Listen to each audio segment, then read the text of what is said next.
Hello viewers, বিনোদন জগতের সব খবর নিয়ে আপনাদের সঙ্গে এই মুহূর্তে রয়েছি আমি রিপোর্টার মিলা। চিত্রনায়িকা অপু বিশ্বাসের বসুন্ধরার বাসায় এলেন সুপারস্টার শাকিব খান। দীর্ঘ 5 দিন পর বাসায় এসে চিত্রনায়িকা অপু বিশ্বাসের সাথে হাত করলেন। আবরাম খান জয় বাবাকে মাকে জড়িয়ে ধরতে দেখে হাততালি দিল। এবার জয়কে কাছে ডাকলে জয় বলে, আমি তোমার কাছে আসবো না, তুমি এসে আগে আমাকে খোঁজোনি, তুমি আমার জন্য চকলেটও আনোনি, মাম্মাকে হাক করেছো, আমাকে হাক করোনি, আর তাই আমি তোমার সঙ্গে আড়ি নিয়েছি। এবার শাকিব খান এসে বললেন, কখন তুমি আড়ি নিলে? তুমি তো আমাকে ফোন করে বলে, ড্যাডি আসো, পাপা আসো, বাবা আসো, তোমাকে আমি একটা জিনিস খাওয়াবো, তোমার জন্য একটা জিনিস রেখেছি, তোমাকে দেখতে মন পড়ছে। এসব আমাকে কে বলেছে? হ্যাঁ, তুমি বলেছো বলেই তো এসেছি। মাম্মাকে আমাকে ফোন করেছে না আসতে বলেছে?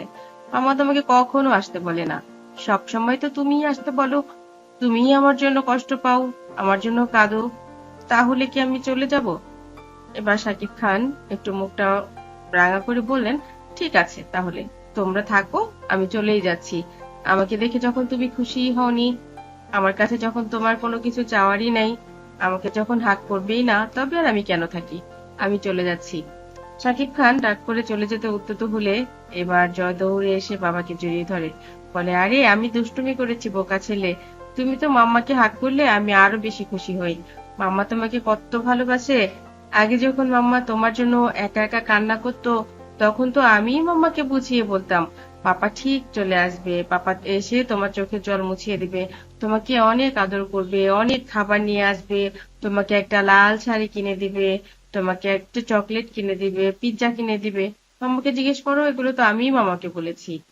ও বলেন, হ্যাঁ তখন তো বলেছো। আর শাকিব খান এবং অপু বিশ্বাসের এই যে বন্ডিং, এটা কিন্তু এত তাড়াতাড়ি এক হতো না যদি না তাদের একমাত্র সন্তান আবরাম খান জয় মাঝখানে সেতু হয়ে থাকতো। আমরা জানি যে একটা পরিবারকে পরিবার হয়ে ওঠার পেছনে সন্তানদেরই যতটা যোগ্যতা, যতটা দায়িত্ব কর্তব্য থাকে, তার পুরোটাই পালন করেছেন আবরাম খান জয়। জয়ের কারণে যদিও এই কাপল জুটি আলাদা হয়ে গিয়েছিল, তারা একজন আরেকজনকে ছেড়ে গিয়েছিল, জয়কে একজন পৃথিবীতে আনবেন, আরেকজন আনবেন না বলেই।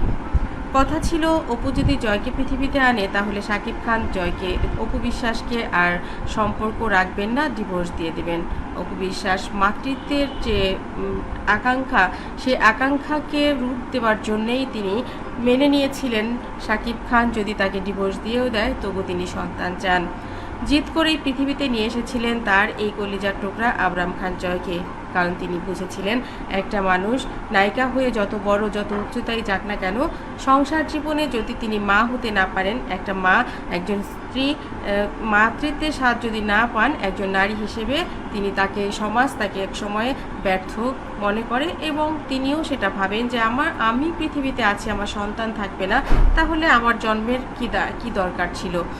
আমি পৃথিবীতে আমার স্বাক্ষর রেখে যেতে পারবো না, এটা আমি কখনোই চাই না।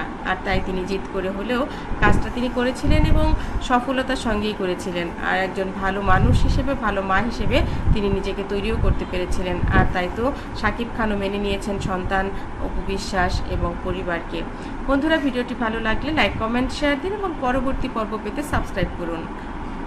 ভালো থাকুন, ভালো রাখুন প্রিয়জনকে। ধন্যবাদ আবারও।